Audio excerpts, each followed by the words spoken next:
আমি আজকের স্পেশাল বক্তব্য রাখার জন্য অনুরোধ করবো মিস্টার আসিফ আকবর মহোদয়কে, বিসিবি ডিরেক্টর এবং সেই সাথে এজ গ্রুপ টুর্নামেন্ট কমিটির চেয়ারম্যান।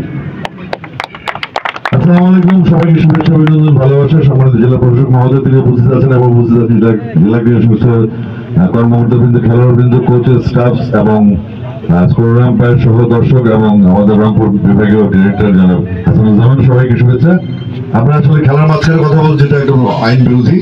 তো আমি শুধু একটু বলতে চাই, এই গ্রুপের দায়িত্বের পর আমরা যে 14, 16, 18 খেলি, তারপর আমাদের গ্যাপ হয়ে যায়। আমরা চেষ্টা করছি খুব দ্রুততম সময়ে এই বছর থেকে ইমপ্লিমেন্ট করার জন্য অনূর্ধ্ব 21 এবং 23 টুর্নামেন্ট শুরু করার জন্য, যেন আমাদের 19 থেকে যাওয়ার পর একদম ন্যাশনাল টিম পর্যন্ত একটা বিরাট ভ্যাকুয়াম থাকে, যেখানে আমাদের প্লেয়াররা ঝরে যায়। তো সেই এনকারেজমেন্ট রাখার জন্য আমরা 21 এবং 23 টুর্নামেন্টের ব্যবস্থা করছি।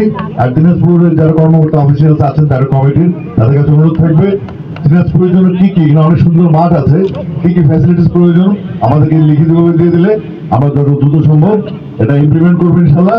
আমরা খেলার ডিসেন্ট্রালাইজেশন আমি মনে করি উত্তরবঙ্গের দিনাজপুর হতে পারে লিডারশিপের একটা জায়গা, এবং এখানে অনেক মাঠ আছে আমার টুর্নামেন্টের জন্য।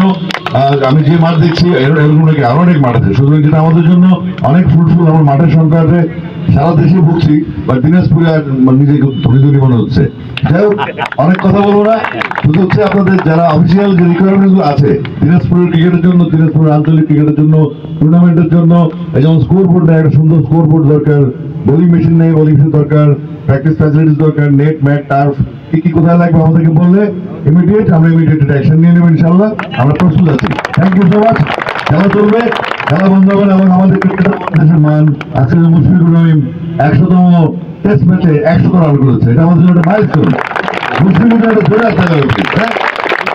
আমাদের গর্ব যে আমাদের একজন টেস্ট খেলোয়াড় 100তম ম্যাচে 100 হচ্ছে। যাই হোক, এখন আমার ম্যাচ চলছে, এখানে আমরা বেশি সময় নিব না, আমরা ফরম্যাটে শেষ। Thank you very much. কি কি প্রয়োজন আমাকে বললে হবে, আমরা ডেফিনেটলি লিগ্যাল অ্যাকশন খুব দ্রুততম সময় নিব। আমার কাজে আমি সময় নিই না, এটাই অভ্যাস আমার। থ্যাংক ইউ, আল্লাহ হাফেজ।